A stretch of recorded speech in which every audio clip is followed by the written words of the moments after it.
Assalamualaikum mga kapatid. Ang nun as sakin na po, itong nun na nakasukon at itong tanwin ay pareho po sila ng hukm o batas. At sila ay mayroong apat na batas.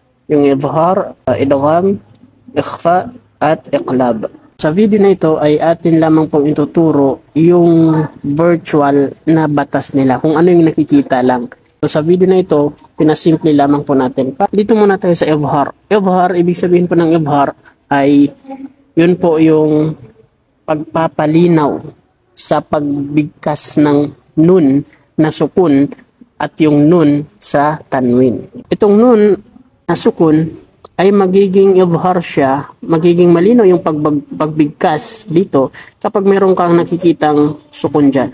Okay? Waman a'rada. Tanwin naman kapag pantay yung kanyang haraka, okay, ay izhar po siya. So nabibigkas ng maayos yung nun dito. Tariqatan. Sa tanwin naman na dhamma ay kapag yung dhamma ay meron siyang parang ganyan, parang shield, no? Ganyan yung itsura. Izhar po yung ano na yan, yung tanwin na yan. Milhun. وهذا ملح أجاج. ملح.